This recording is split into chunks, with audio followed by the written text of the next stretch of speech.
everyone, and welcome to the end of August.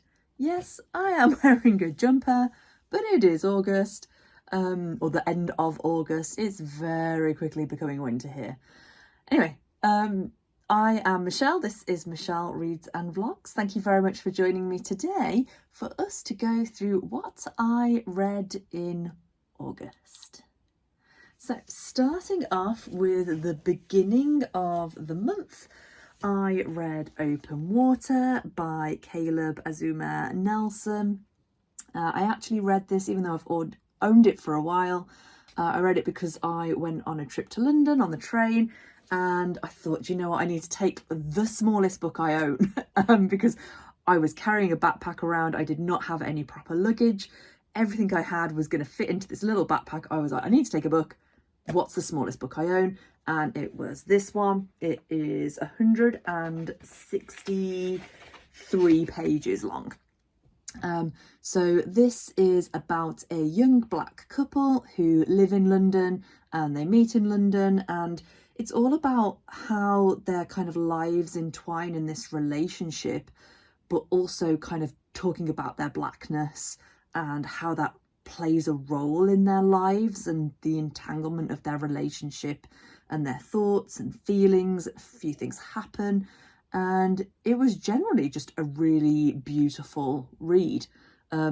Really good writing from Caleb Azumah Nelson. I always forget how to pronounce the middle name. He does have a newer book out as well, which I would be really interested in reading. I gave this one 4 stars. Really good book. And then I moved on to my fantasy read of the month, which was Immortal Longings by Chloe Gong. This is the Waterstones edition, I think. And I also gave this one 4 stars. I think, what happened? How was this only like 3 weeks ago? I've completely forgotten this book already, which probably isn't a good sign for it. So yeah, it's a bit like kind of Hunger Games style-esque. So it's a trial, it's death until the winner, but instead of being in like an enclosed arena, it's in a city. So 2 very fictional cities that are kind of joined together to make one larger kind of area. And it goes over the span of not just weeks, but months. And we follow our main characters through this.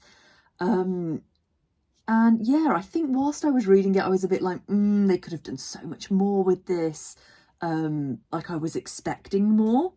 And I think I was ready to give it 3 stars through most of the book. And then I got to the ending. What I thought was going to happen didn't happen. Something completely else happened, and I was just like, what? What?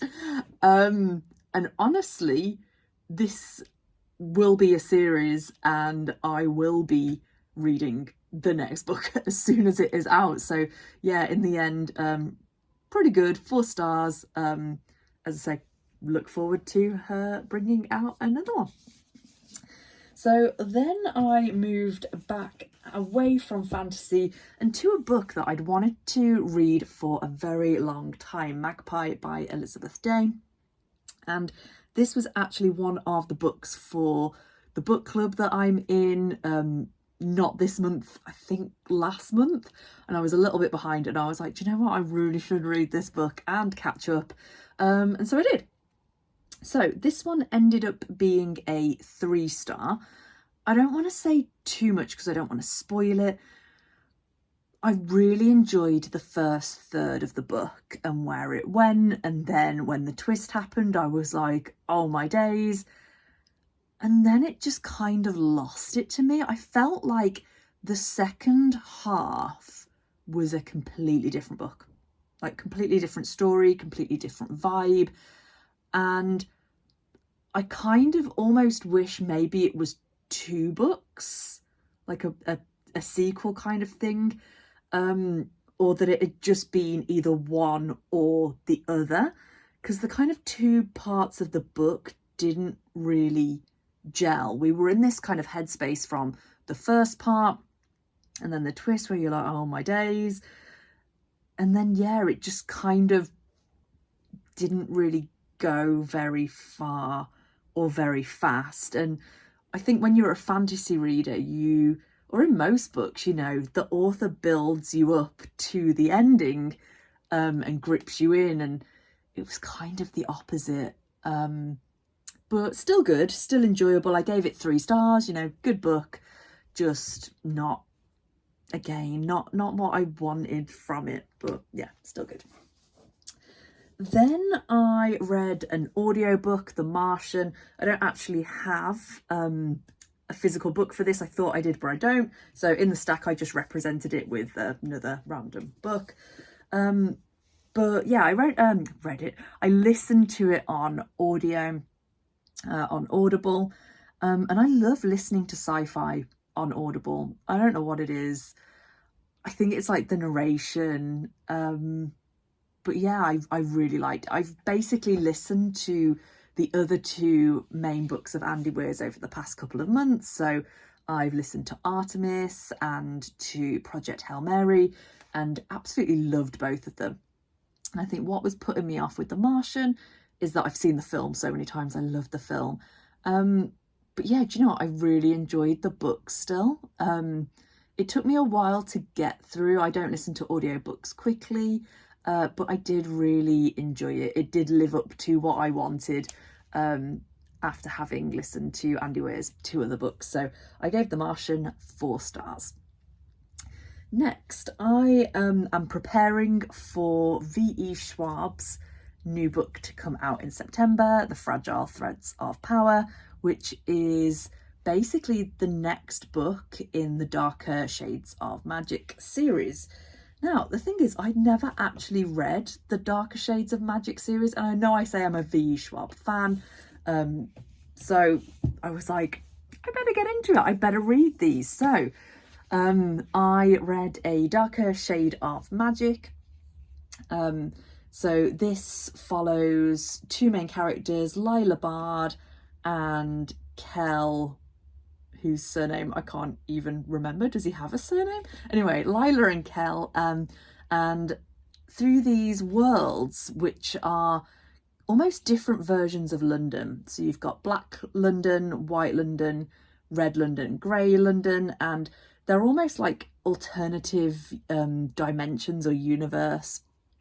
And each version of London and each world is different to one another in the way that they use magic and have magic. So Grey London, where Lila Bard is from, has no magic at all. It's basically our London, and then the other versions of London have different kind of magic in different ways.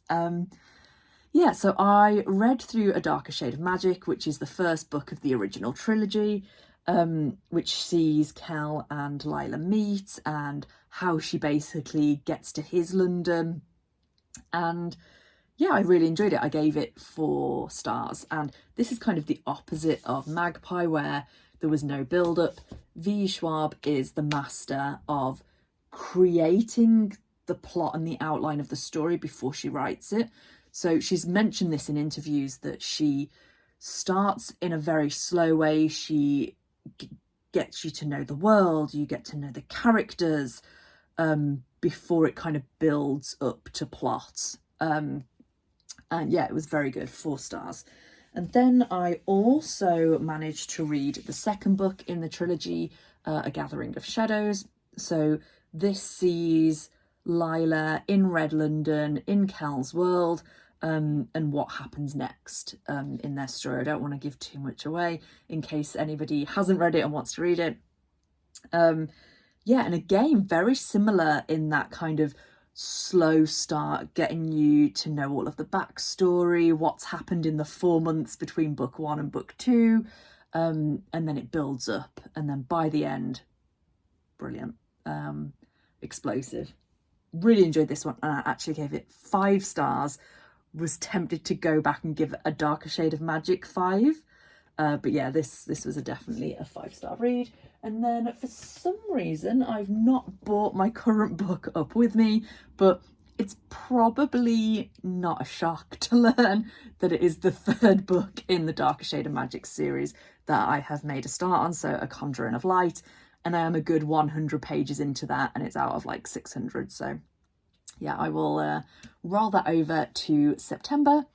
And I am also currently listening to Red Rising by Pierce Brown on audiobook. I'm only on like chapter 4 of that, so yeah, that will be rolled over into September as well.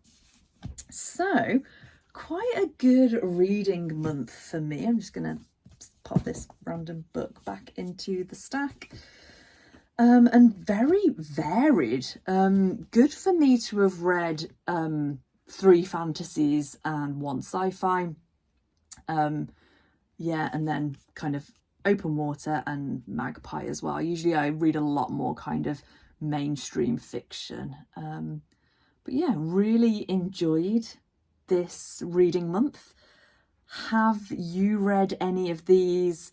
What are your thoughts? I'd love to know people's thoughts, especially on Immortal Longings, because that's the newest release that I've got here that I've read. Have you read it? What are your thoughts? Have you read any of the others? Yeah, and I hope that you've all had a brilliant reading month in August too. Okay, I will say goodbye for now, and I will see you in the next one where we are going to look at what I'm planning on reading in September. I hope you have a wonderful rest of the day wherever you are, and I will see you soon. Bye.